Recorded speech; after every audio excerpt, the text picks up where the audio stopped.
Hi friends, ಇವತ್ತು mutton ತೊಗೊಂಬಿಟ್ಟು ಬಂದಿದ್ದೀನಿ. ಇವತ್ತು ಮಟನ್ ಸಾಂಬಾರು ಮಾಡೋಣ ಅಂತ ಅಂದ್ಬಿಟ್ಟು ಡೈಲಿ ಲಾಗ್ಸ್ ಮಾಡ್ತಾ ಇದ್ದೆ. ಇವತ್ತು ಸ್ಪೆಷಲ್ಲಾಗಿ ಇವತ್ತು ಮಟನ್ ಸಾಂಬಾರು ಮಾಡಿ ತೋರಿಸ್ತಾ ಇದ್ದೀನಿ. ನಾಟಿ ಸ್ಟೈಲಲ್ಲಿ ಮಟನ್ ಸಾಂಬಾರು, ನಮ್ಮ ಹಾಸನ ಸೈಡಲ್ಲಿ ಯಾವ ರೀತಿ ನಾಟಿ ಸ್ಟೈಲ್ ಮಟನ್ ಸಾಂಬಾರು ಮಾಡ್ತಾರೆ ಅಂತ ಅಂದ್ಬಿಟ್ಟು ಇವತ್ತು ಮಾಡಿ ತೋರಿಸ್ತಾ ಇದ್ದೀನಿ. ಐಟಮ್ಸು ತುಂಬಾ ಕಮ್ಮಿ. ಮನೇಲಿ ಏನು ಐಟಮ್ಸ್ ಐತೆ ಆ ಐಟಮ್ಸಲ್ಲೇ ನಾನು ಮಟನ್ ಸಾಂಬಾರು ಮಾಡ್ತಾ ಇದ್ದೀನಿ. ನೋಡಿ, ಮಟನ್ ನೆಣ ಮಾತ್ರ ಹೆಂಗಿದೆ ಅಂತ ಅಂದರೆ ನೋಡಿ,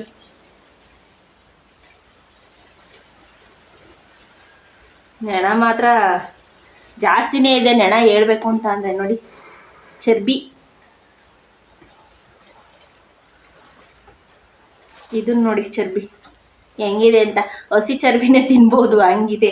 ಕೆಲವರು ಮಟನಲ್ಲಿ ಹಸಿ ಚರ್ಬಿ ತಿಂತಾರಂತೆ. ನೋಡಿ ಹೆಂಗಿದೆ ಅಂತ. ಇಲ್ಲಿ ನೋಡಿ ಮಟನ್,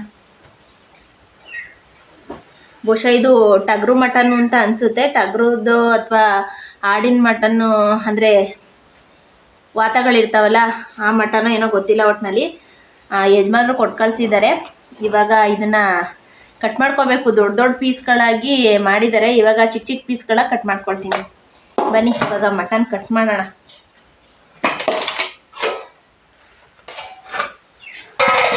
ಫ್ರೆಂಡ್ಸ್, ಹಾಗೇನೆ ಇನ್ನೂ ಯಾರೆಲ್ಲ ನನ್ನ ಚಾನಲ್ಗೆ ಸಬ್ಸ್ಕ್ರೈಬ್ ಆಗದಲ್ಲೇ ನೋಡ್ತಾ ಇದ್ದೀರಾ, ದಯವಿಟ್ಟು ಸಬ್ಸ್ಕ್ರೈಬ್ ಮಾಡ್ಕೊಳ್ಳಿ. ಹಾಗೆ ವಿಡಿಯೋ ಇಷ್ಟರೇ ಲೈಕ್ ಮಾಡಿ, ಮತ್ತು ನಿಮ್ಮ ಫ್ರೆಂಡ್ಸು ಫ್ಯಾಮಿಲಿ ಮೆಂಬರ್ಸ್ಗೂ ಶೇರ್ ಮಾಡಿ. ನೋಡಿ, ಮಟನು ಈ ಸೈಜಲ್ಲಿದೆ. ಇದು ದಪ್ಪ ಸೈಜ್ ಆಯಿತು. ಇದು ಬೇಯಿಸಿದ ಮೇಲೆ ಇನ್ನೂ ಸ್ವಲ್ಪ ಮಟನ್ ಹರಳುತ್ತೆ. ಸೈಜು ಸ್ವಲ್ಪ ದಪ್ಪ ಆಗುತ್ತೆ. ಅದಕ್ಕೆ ಇದನ್ನು 2 ಪೀಸ್ ಮಾಡ್ತೀನಿ.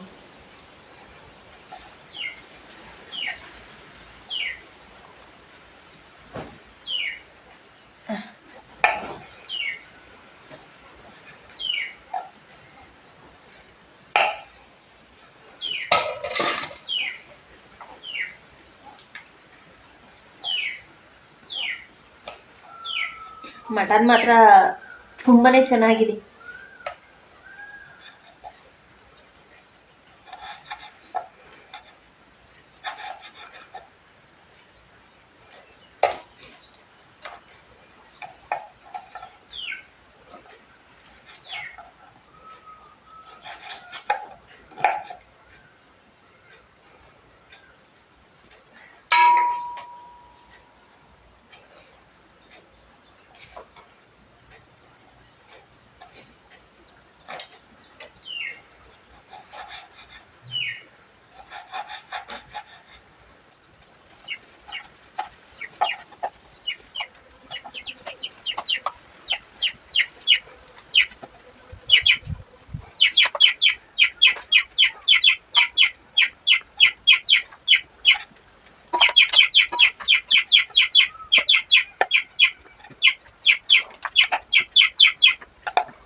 ಇದು ಚರ್ಬಿನ ಸಪರೇಟ್ ಕಟ್ ಮಾಡ್ಬೇಕು.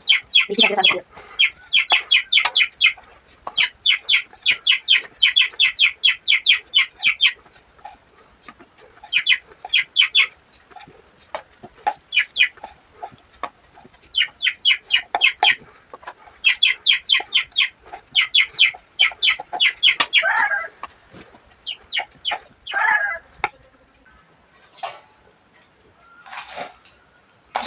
ಫ್ರೆಂಡ್ಸ್, ನೋಡಿ ಎಲ್ಲ ಕಟ್ ಮಾಡಿದ್ದೀನಿ. ಚರ್ಬಿನ ಸಪ್ರೇಟಾಗಿ ಇಟ್ಟಿದ್ದೀನಿ. ಮಟನ್ನ ಕಟ್ ಮಾಡಿದ್ದೀನಿ. ಇವಾಗ ಮಟನ್ನ ಕ್ಲೀನಾಗಿ ತೊಳ್ಕೊಂಬಿಟ್ಟು ಬರ್ತೀನಿ.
ಮಟನ್ ಎಲ್ಲ ಕಟ್ ಮಾಡಿ ತೊಳೆದಿಟ್ಟು ಬಂದಿದ್ದೀನಿ. ಇವಾಗ ನಾಟಿ ಸ್ಟೈಲ್ ಮಟನ್ ಸಾಂಬಾರಿಗೆ ನಾನು ಐಟಮ್ಸ್ನ ತೋರಿಸ್ತೀನಿ ನೋಡಿ. ತೆಂಗಿನ ತುರಿನ ಎಷ್ಟು ಒಂದು ಕಾಯಲ್ಲಿ ಒಂದು ಹೋಳನ್ನ ತುರ್ಕೊಂಡು ಹಾಕೊಂಡಿದ್ದೀನಿ. ಮತ್ತು ಒಂದು ಟೊಮೊಟೊ,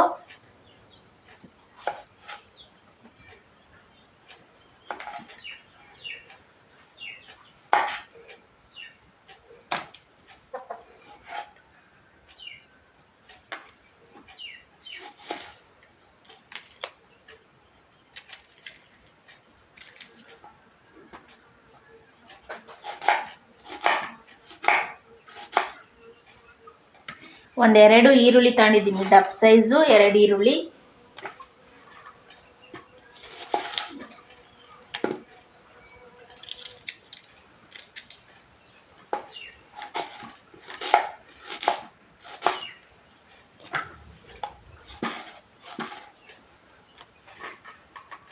ಮತ್ತು ಶುಂಠಿ,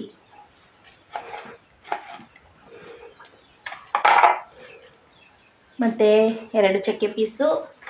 ನೆಕ್ಸ್ಟು ಬೆಳ್ಳುಳ್ಳಿನ ಎಲ್ಲ ಕ್ಲೀನ್ ಮಾಡಿದ್ದೀನಿ.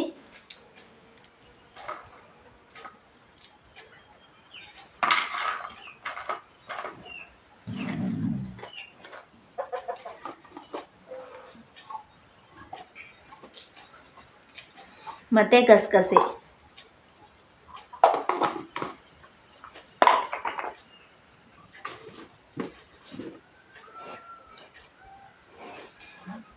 ನೆಕ್ಸ್ಟು ಸಾಂಬಾರು ಪುಡಿ, ನಾವು ಮನೇಲಿ ಮಾಡಿಸಿರ್ತೀವಲ್ಲ ಮಟನ್ ಸಾಂಬಾರಿಗೆ, ಚಿಕನ್ ಸಾಂಬಾರಿಗೆ, ಅದು ಸಾಂಬಾರು ಪುಡಿ.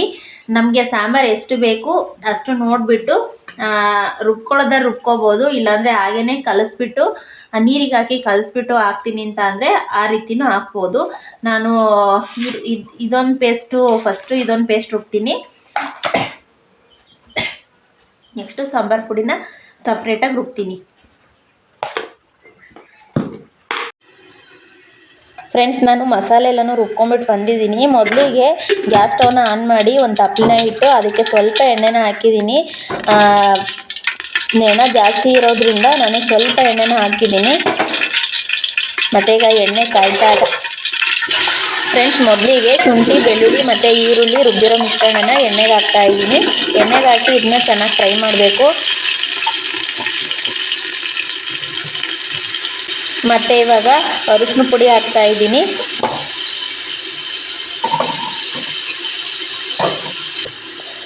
ಇವಾಗ ಸ್ವಲ್ಪ ಉಪ್ಪನ್ನ ಹಾಕ್ತಾಯಿದ್ದೀನಿ. ಇವಾಗ ಉಪ್ಪು ಹಾಕಿದ ಮೇಲೆ ಇದು ಮಸಾಲೆನ ಚೆನ್ನಾಗಿ ಫ್ರೈ ಮಾಡಬೇಕು.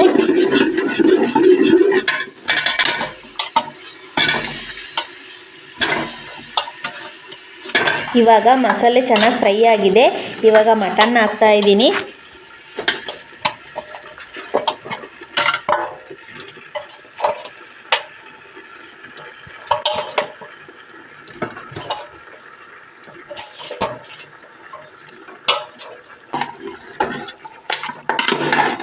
ಫ್ರೆಂಡ್ಸ್, ಮಟನ್ ಹಾಕಾದ್ಮೇಲೆ ಈಗ ಚೆನ್ನಾಗಿ ಮಿಕ್ಸ್ ಮಾಡಬೇಕು.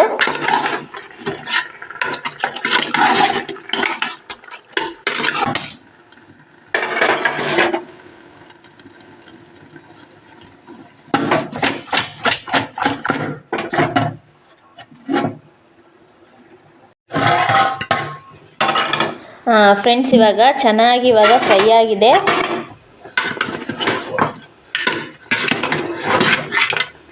ಇವಾಗ ಚೆನ್ನಾಗಿ ಇನ್ನೊಂದೆರಡು ಸಲ ಚೆನ್ನಾಗಿ ಮಿಕ್ಸ್ ಮಾಡಿಬಿಟ್ಟು ಮೊದಲಿಗೆ ಟೊಮೊಟೊ ಮತ್ತು ಸಾಂಬಾರು ಪುಡಿನ ನಾನು ರುಬ್ಕೊಂಡಿದ್ದೆ ಮಿಕ್ಸಿ ಜಾರಲ್ಲಿ. ಇವಾಗ ಫಸ್ಟು ಆ ಮಸಾಲೆನ ಹಾಕ್ಬಿಟ್ಟು ಮಿಕ್ಸ್ ಮಾಡ್ತಾಯಿದ್ದೀನಿ.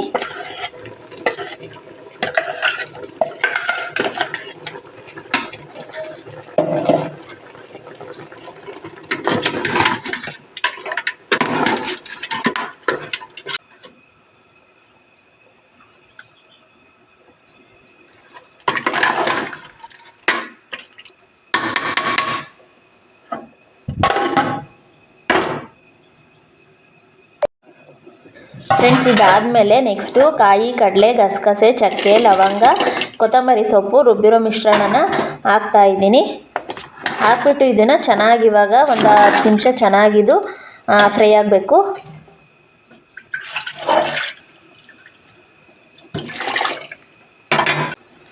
ಮತ್ತು ಇವಾಗ ಸ್ವಲ್ಪ ಒಂದು 2 ಸ್ಪೂನು ಮಟನ್ ಮಸಾಲನ ಹಾಕ್ತಾಯಿದ್ದೀನಿ. ಆ ಮಟನ್ ಮಸಾಲ ಹಾಕಿದರೆ ಹಾಕ್ಬೋದು, ಇಲ್ಲಾಂದರೆ ಸ್ಕಿಪ್ ಮಾಡ್ಬೋದು. ನಾನು ಮನೇಲಿ ಇತ್ತಲ್ಲ ಅಂತ ಅಂದ್ಬಿಟ್ಟು ಒಂದು 2 ಸ್ಪೂನ್ ಮಟನ್ ಮಸಾಲನ ಹಾಕ್ತಾಯಿದ್ದೀನಿ. ನಾವು ಇವಾಗಲೇ ಸಾಂಬಾರಿಗೆ ಎಷ್ಟು ನೀರು ಬೇಕೋ ಅಷ್ಟು ನೀರನ್ನ ಸೇರಿಸ್ಕೋಬೇಕು.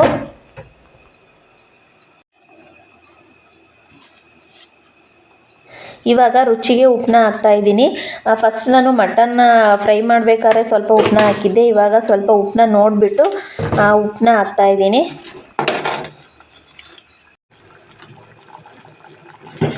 ಫ್ರೆಂಡ್ಸ್ ನೋಡಿ, ಮಟನ್ ಸಾಂಬಾರಂತೂ ಕೊತ್ತಂಗೆ ಕುದೀತಾ ಇದೆ. ಮಟನ್ ಇನ್ನೊಂದು ಸ್ವಲ್ಪ ಬೇಯಬೇಕು. ಇನ್ನೊಂದು 1/4 ಗಂಟೆ ಇಲ್ಲ 20 ನಿಮಿಷ ಮಟನ್ ಬೇಯಬೇಕು. ಮಟನ್ ಇನ್ನೂ ಸ್ವಲ್ಪ ಬೆಂದಿಲ್ಲ, ಇನ್ನೂ ಸ್ವಲ್ಪ ಬೇಯಬೇಕು.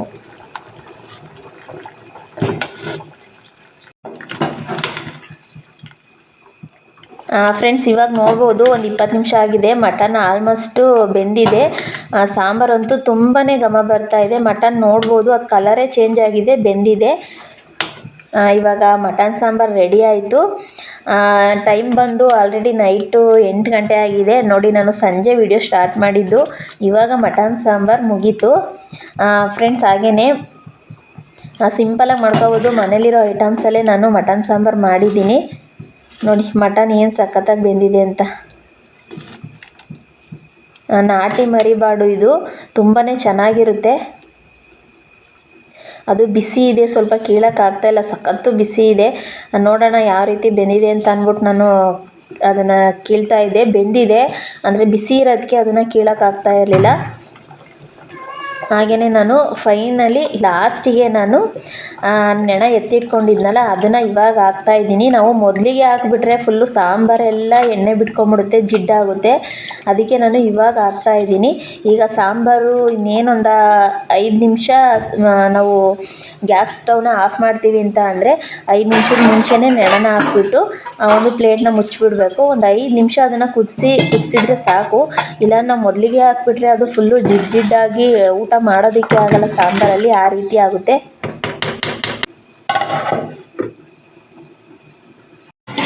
ಇಲ್ಲ ಫ್ರೆಂಡ್ಸ್ ಫೈನಲಿ ಯಜಮಾನ್ರು ಬಂದರು. ಇವಾಗ ಅವರಿಗೂ ಸಹ ಊಟಕ್ಕೆ ಇಕ್ತಾ ಇದ್ದೆ.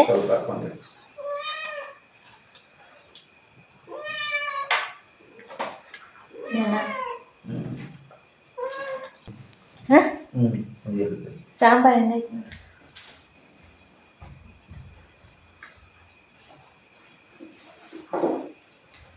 ಸಪ್ಪೆನ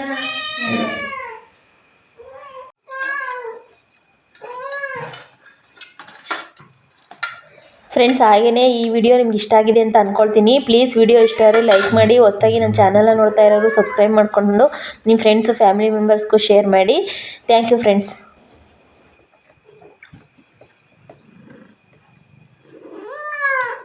ಚೆನ್ನಾಗಿದೆ.